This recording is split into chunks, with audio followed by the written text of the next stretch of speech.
I've mentioned before that I'm not a huge fan of when Konami brings banned cards back into the game but changes their effect. In the cases like Sangan and Future Fusion, they pretty much make the card not look like what it originally was, especially if you look at cards like Crush Card Virus, but I've already talked about that in a few videos. However, one thing I do like is when Konami takes banned effects and then applies them in other unique ways so they're not as overpowered. A great example of this is Pot of the Forbidden, which you can play in Prediction Princesses. It's a flip monster that's level 9, so it's pretty tough to summon unless you have the correct setup, but his flip effects are all mimicking banned cards, and I think that's really, really cool. Another fantastic example of this is the Elemental Lords, cards that were released about 5 years ago now, and they all sort of mimic other banned cards, and that's really, really cool. The way that you summon them is pretty unique as well. You can summon them by having exactly 5 of whatever attribute you need in the graveyard, and that's sort of a very unique summoning condition in a way for players to use sort of banned effects but on cards that aren't too overpowered. Now, many of these have seen play. Grand Soil recently was banned and then unbanned because it caused too many infinite loops, and Moon Glacia is commonly played in Mermails because it's a sea serpent that you can search out immediately, and just in general, I really like the design of the Elemental Lords because they sort of bring back banned cards or the idea of these banned card effects without making them too overpowered and played in too many different decks, because in the case of all these Elemental Lords, you pretty much always had to play a very specific streamlined deck if you wanted to take advantage of their effects. I mention all this because there was the Elementsaber deck that came out of Flames of Destruction that was basically a direct complement to those original Elemental Lords. Now, these cards were extremely hyped by a lot of people in the community, and you can see why when you understand the best case scenario for their effects. They did a lot of cool things, but the coolest thing that they did, something that we don't really see, I don't think we've ever seen a card like this before, is that when they were in the graveyard, you could change their attribute. There are plenty of cards that change types and attributes while cards are on the field, but I believe that these were the first ones in the graveyard, and the way that that works is that you just declare an attribute, and then that becomes the attribute until the end of the turn, and then this directly combos with those Elemental Lords. So in theory, if you use all the Elementsaber cards in an Elemental Lord deck, or vice versa, I guess it'd be more of an Elementsaber deck with Elemental Lords, you could then summon any of the Elemental Lords as long as you had any 5 monsters in your graveyard. You just change all of their attributes to match whatever attribute you need to summon the corresponding Elemental Lord.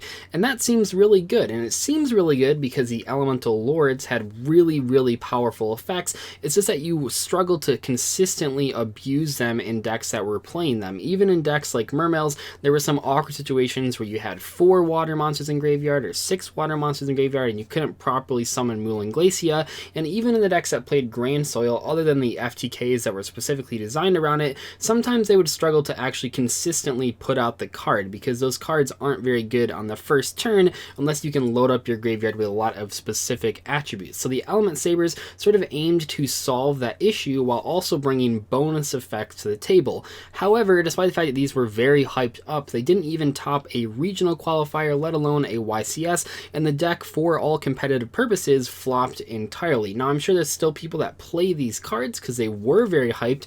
However, from a competitive standpoint, these cards were terrible, and I think in today's video it'd be really interesting to take a look at why these cards that on paper are very good ended up flopping entirely. Besides the graveyard attribute changing effects of the Elementsabers, most of them also have the same on-field effect, or at least the same activation condition.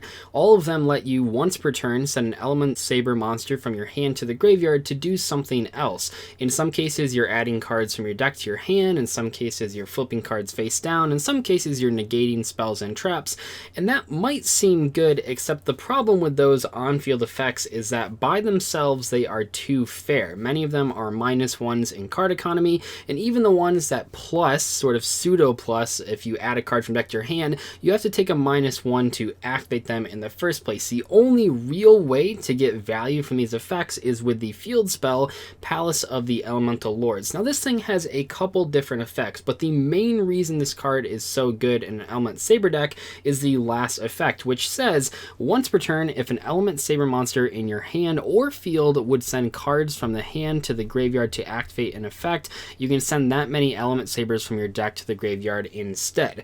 That basically turns all the Elementsaber monsters from fair cards to quote-unquote unfair cards, although in a couple cases it doesn't actually make them truly unfair, but in general, it fixes the biggest issue with the Elementsabers in that you're not plussing hard enough off of their effects. Even basic rogue strategies like Madolches or anything really are going to have many plussing effects, but the big issue with Elementsabers is that none of their effects actually gain any card advantage unless you have Palace of the Elemental Lords. Palace also has another effect that lets you add any Elementsaber from your deck to your hand. However, you have to skip next turn's battle phase even if the card leaves the field. So there's no funny combos you can do with it where you play a different card over top of it or you bounce back to your hand, and that's a huge downside. Sure, you can keep adding Elementsaber cards to your hand and that helps set up the board states that you want to have, but you're always giving up next turn's battle phase and eventually you're going to have to attack them to actually deal with their cards. Worst case scenario, your opponent sets up a huge board and you're unable to actually deal with it because the Elementsaber cards themselves aren't actually that effective at dealing with established boards outside of battle. So you have this battle-based archetype kind of that mostly wants to attack, and then their main searcher card prevents you from attacking on the next turn. As you guys can probably tell, that is a huge conflict of different strategies that you're trying to do in this deck, and it absolutely hurts the strategy in the long run. There is one Elementsaber that sort of crosses between the Elementsabers and the Elemental Lords, and that's their level 6 quote-unquote boss monster, and this is one of the main cards of the archetype. The problem with this card, very much like the other Elementsabers, is that when you don't have the field spell, this is one of the worst cards in the entire deck because it's a -2 to summon it. However, when you have the field spell, it's incredibly powerful, and that is the case for almost all of these Elementsabers, but especially in the case of this boss monster because it's a -2, not just a -1 or a 1-for-1 like these smaller Elementsaber monsters. But this card does give itself some protection depending on which cards you send for its effect. It can't be destroyed by battle or card effects or targeted. In general, you're probably going to want to go with using the cards that make it so it's not destroyed by effects or targetable because the battle itself doesn't actually matter too much. But even in the case of this card, it's just another one of many cards that Konami has released for lesser known archetypes like Raid Raptors and Super Quantums, where you give them a really good boss monster that can just be kaiju'd away. I don't always like using the argument that cards can be kaiju'd away, but when the rest of the cards are so not powerful, it definitely is worth mentioning that some of their bigger plays just get ruined by single kaijus or really any form of non-targeting removal. Like with many decks though, perhaps the biggest problem with the Elementsabers is that they're simply released too late in Yu-Gi-Oh's lifespan for it to actually be a good deck. If you think of many of the cards released in Flames of Destruction, you have awesome control strategies like Altergeist, and you have awesome combo strategies that suddenly get bolstered by nightmares like Gokis, and then you have the Elementsabers that are kind of in the middle. They want to be an aggressive strategy, but their field spell prevents them from doing that. They want to be a control strategy, but they're going to get outclassed by decks like Altergeist and eventually Sky Strikers, and also they're just way too inconsistent without their field spell to actually make a big impact on a metagame. Because if your opponent simply just blows up the field spell, you now have all bad cards, it really puts a player that's playing Elementsabers in a very bad position.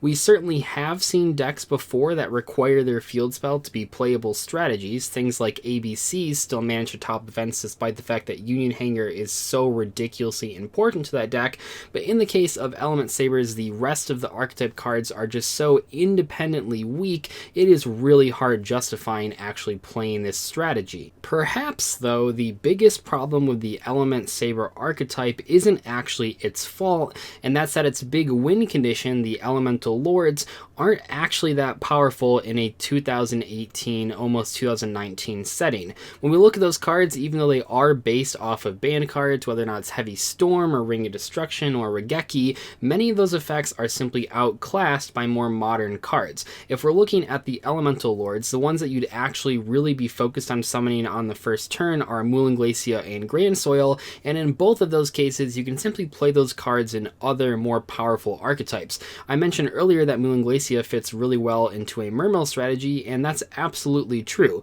Why play a whole deck based on Elemental Lords just to summon Moulin Glacia when you simply could play a more versatile and consistent and powerful deck in Mermails and still have that one copy of Moulin Glacia to search out whenever you need it, but when you don't need it, you don't have to play an entire deck surrounding playing the card. When you're going second with Elementsabers, you obviously want the board clear Elemental Lords, but those Elemental Lords are bricks when you go first. Just in general, the Elemental Lords don't do anything on the first turn, even in Elemental Saber deck, because it's extremely difficult to actually get 5 Element Sabers in the graveyard on the first turn without drawing the field spell. And even when you do draw the field spell, you still have to have a pretty specific hand to actually get that many monsters in the graveyard. All of that combined with the fact that the deck overall is just not very consistent makes for a very disappointing strategy that tried to pay homage to older cards in the Elemental Lords, as well as the banned cards that they're based after. In general, the Element Sabers aren't a terrible archetype, but they simply aren't powerful enough or consistent enough